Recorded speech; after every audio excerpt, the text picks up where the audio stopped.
নমস্কার বন্ধুরা, আজকের রেসিপি চিড়ের পোলাও। চিড়ের পোলাওর জন্য আমি 250 গ্রাম চাল চিড়ে ধুয়ে নিয়েছি, ভিজিয়ে রাখিনি, শুধু ধুয়েই নিয়েছি, কারণ ভিজিয়ে রাখলে চিড়েটা নরম হয়ে যাবে।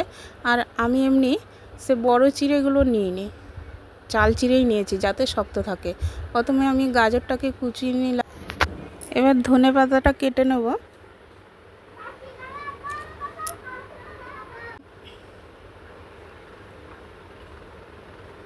এখানে আছে কিশমিশ, কাজু বাদাম, ধনেপাতা কুচানো, গাজর কুচানো। প্রথমে আমি একটা তাওয়ার মধ্যে ঘি দিয়ে দিলাম, ঘিটা গরম করে দিয়ে দেবো 1 চামচ হলুদ গুঁড়ো।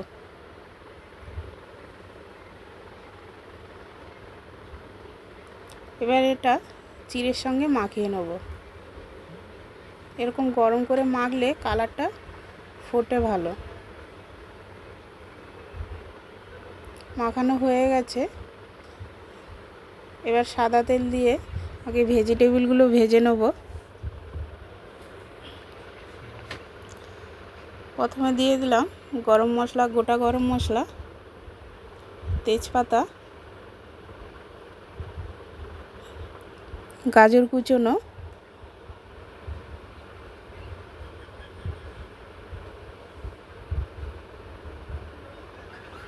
দিয়ে দিলাম হলুদ গুঁড়ো, স্বাদ মতো লবণ। এবার দিয়ে দেবো কাজু বাদাম আর কিশমিশ। একটু নেড়ে চেড়ে দিয়ে দিলাম সামান্য একটু আদা।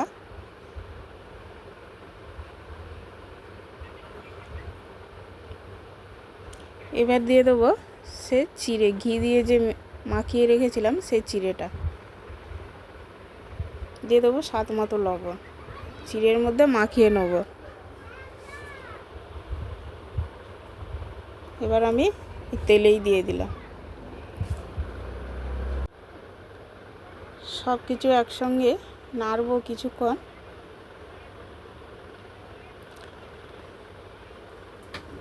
এবার বাটিতে অল্প জল নিয়ে নিলাম, সেখানে দিয়ে দেবো চিনি আর গরম মশলা।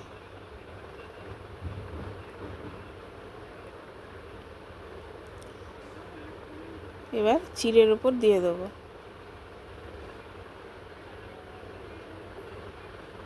আবার একটু ভালো করে নাড়াচাড়া করে ওপর থেকে দিয়ে দেবো ধনেপাতা কুচানো।